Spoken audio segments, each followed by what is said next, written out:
தமிழ் நண்பர்கள் அனைவருக்கும் வணக்கம். அக்னிச்சிறகு சேனல் சார்பாக இந்த வீடியோவுக்கு உங்களை அன்புடன் வரவேற்பது நான் உங்கள் கௌசி. நேற்று எபிசோடை விட இன்னைக்கு ஃபயர் எபிசோடுங்க.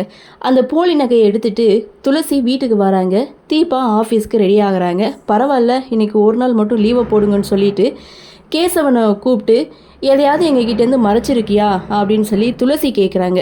அப்போது கேசவனுக்கு ஒன்றுமே புரியலை. கேசவனும் நான் எதுவுமே மறைக்கலை, என்னாச்சுக்கா அப்படின்னு சொல்ல ஓங்கி ஒரு அறை கொடுக்குறாங்க. அங்கே சுற்றி இருக்கவங்களுக்கு ஒன்றுமே புரியலை, என்னாச்சு அப்படின்னு சொல்லி துளசிக்கிட்ட ஒவ்வொருத்தவங்களும் கேள்வி கேட்க அப்போது கேசவன் மேலே பயங்கர கோவத்தோடு இருக்காங்க துளசி.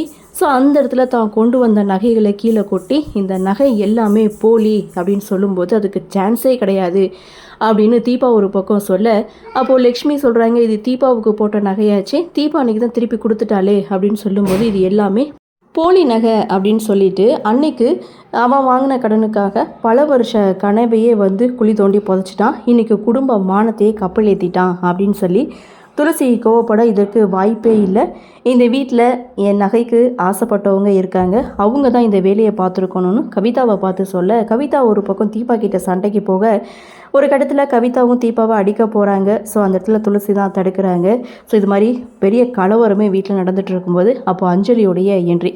ஸோ அஞ்சலி வந்தும் உடனே வீட்டுக்குள்ளே போகலை. அங்கே என்ன நடக்குது அப்படின்றத வெளியில் நின்னே பார்த்துட்ருக்காங்க. அப்போது கேசவன் பார்த்திங்கன்னா நான் எதுவும் பண்ணலை அப்படின்னு சொல்லும்போது பொய் சொல்லாதன்னு சொல்லி துளசி மறுபடியும் அடிக்க போக அதை தீபா தடுக்கிறாங்க. கேசவன் இது மாதிரி பண்ணியிருக்க சான்ஸே கிடையாதுன்னு தீபா ஒரு பக்கம் கேசவனுக்கு சப்போர்ட் பண்ண. ஸோ அந்த இடத்துல ரகு பார்த்திங்கன்னா அவர் தொலைச்ச 6 லட்சம் ரூபா பணத்தை பற்றியும் அந்த இடத்துல சொல்கிறாரு. இந்த வீட்டில் நானும் தான் 6 லட்சம் ரூபா பணத்தை தொலைச்சிட்டு நிற்கிறேன். இந்த வீட்டில் இருக்கவங்க தான் யாரோ எடுத்துருக்கணும், யாரும் இல்லை இவன் தான் எடுத்துருக்கணும், என் பணத்தை கூடுடா அப்படின்னு சொல்லி அந்த பணத்தையும் கேட்க சிவராம் லக்ஷ்மிக்கு ஒன்றுமே புரியலை. மகங்க 2 பேரும் இங்கே அடிச்சிட்ருக்காங்க. ஒரு கட்டத்தில் சண்டை முத்தி போய் பார்த்திங்கன்னா கேசவன் ஒரு வீட்டை 2 கோடு போட்டு பிரிக்கிறாரு. இனிமேல் இவனுக்கு தம்பியும் கிடையாது, நான் அவனுக்கு அண்ணனும் கிடையாது அப்படின்னு சொல்லிட்டு பயங்கர கோவத்தோட கவிதாவை கூட்டிகிட்டு அங்கேருந்து போகிறாங்க. இதெல்லாம் பார்த்து சிவராமும் லக்ஷ்மியும் 2 பிள்ளையை பற்றி இப்படி அடிச்சுக்கிறான்களே அப்படின்னு சொல்லி அவரும் ஒரு பக்கம் வருத்தப்பட, ஸோ தன்னை பற்றி நினைக்கவே இல்லைன்னு இங்கே லக்ஷ்மி ஒரு பக்கம் கவலைப்பட, இன்னொரு பக்கம் அஞ்சலியுடைய என்ட்ரி.